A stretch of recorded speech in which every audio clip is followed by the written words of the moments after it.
Hello നമസ്കാരം. ഏവർക്കും പുതിരീടിയിലേക്ക്. അജയൻ്റെ രണ്ടാം മോഷണം എന്ന ചിത്രത്തിൻ്റെ രണ്ടാം ദിവസത്തെ ഏറ്റവും പ്രധാനപ്പെട്ട കേരള ബോക്സ് ഓഫീസ് കളക്ഷൻ റിപ്പോർട്ടാണ് ഇന്നൊരു വീഡിയോയിൽ ഉൾപ്പെടുത്തിയിരിക്കുന്നത്. വീഡിയോയിൽ കൊണ്ടുമ്പ് വീഡിയോ ലൈക്ക് ചെയ്യുക, ചാനൽ സബ്സ്ക്രൈബ് ചെയ്യുക. ഈ വരുന്ന സെപ്റ്റംബർ മാസം ധാരാളം ചിത്രങ്ങൾ ഇനി അങ്ങോട്ട് OTT റിലീസ് ചെയ്യാൻ പോവുകയാണ്. നമ്മുടെ ചാനൽ ഭാഗം പരിശോധിച്ചാൽ നിങ്ങൾക്ക് കാണാൻ വേണ്ടി സാധിക്കുന്നതായിരിക്കും.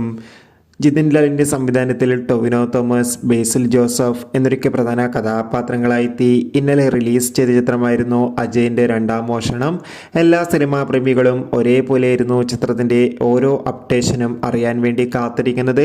ചിത്രത്തിന് ആദ്യ ദിവസം തന്നെ മികച്ചൊരു അഭിപ്രായം തന്നെ സ്വന്തമാക്കാൻ വേണ്ടി സാധിച്ചിട്ടുണ്ടായിരുന്നു. അതേ അഭിപ്രായം തന്നെയാണ് ചിത്രത്തിന് രണ്ടാം ദിവസവും വന്നുകൊണ്ടിരിക്കുന്നത്. രണ്ടാം ദിവസവും മികച്ചൊരു ബുക്കിംഗ് തന്നെയാണ് കേരളത്തിലെ തിയേറ്ററുകളിൽ നടക്കുന്നത്. ഇന്ന് വെള്ളിയാഴ്ച ദിവസം മികച്ചൊരു ബുക്കിംഗ് നടക്കുന്നുണ്ട്. അതുകൊണ്ട് തന്നെ കേരളത്തിൽ നിന്ന് ഇന്ന് രണ്ടാം ദിവസം 2 കോടിക്ക് മുകളിൽ തന്നെ കളക്ഷൻ ലഭിക്കുമെന്നാണ് ട്രാക്കിംഗ് റിപ്പോർട്ടുകൾ സൂചിപ്പിക്കുന്നത്.